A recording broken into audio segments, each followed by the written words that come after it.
Hello, আসসালামু আলাইকুম viewers. সবাই কেমন আছেন? যে যেখানে আছেন নিশ্চয়ই ভালো আছেন। আমি অনেক দিন পরে আবার আসলাম আপনাদের সাথে, আমার সাবস্ক্রাইবারদের সাথে কিছু কথা শেয়ার করতে। আসলে মাঝে আমি খুব অনেক দিন অসুস্থ ছিলাম। আমি যে রিটার্ন আসবো সেটাই চিন্তা করতে পারিনি। আল্লাহর কাছে অশেষ অশেষ রহমত, অনেক অনেক কৃতজ্ঞতা যে আমাকে সুস্থ রেখেছেন। আমি আবার আপনাদের মাঝে আসতে পেরেছি। যারা কাশবন ভালো লাগে তাদের উদ্দেশ্যেই আসলে এখানে আসছি। আপনাদেরকে আমার সাথে সাথে কাশবনও দেখাচ্ছি। আপনারা আমাদের সাথে থাকুন।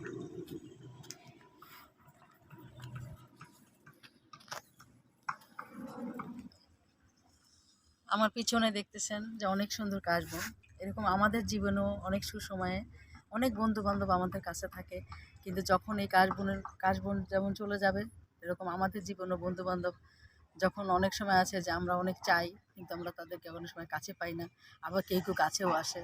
পৃথিবীটাই এরকম, আমাদেরকে মেনে নিতে হবে, এগুলো নিয়েই জীবন। অর্থাৎ হয়তো বা কেউ আসবে কেউ আসবে না, ফুলের মতো জীবন থেকে চলে যাবে। এটাই মেনে নিয়ে আসলে বাস্তবতা। সবাই আমার জন্য দোয়া করবেন, ভালো থাকবেন।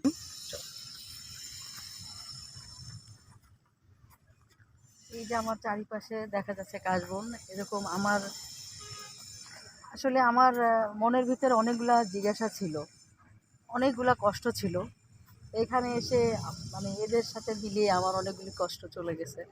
যে আসলে এদের এদের সময় যখন আসবে, এরা যেরকম আসছে আবার চলে যাবে, এরকম আমাদের জীবনেও এরকম আসবে যাবে, ভালো আসবে মন্দ আসবে।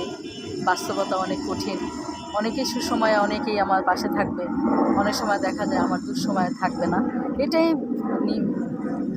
নিয়ম, আর এটাই মেনে নিতে হবে।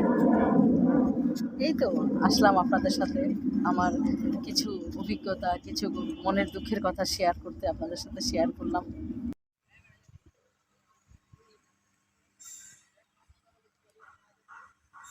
বৃক্ষ তোমার নাম কি, ফলে পরিচয়।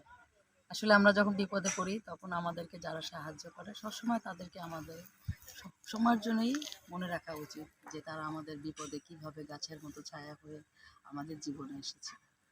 আমরা যেন সেটা কখনোই ভুলে না যাই। তারা যেমন আমাদেরকে বৃক্ষের মতো ছায়ার মতো সবসময় উপকার করে যায়, আমরা যেন তাদেরকে উপকার করি।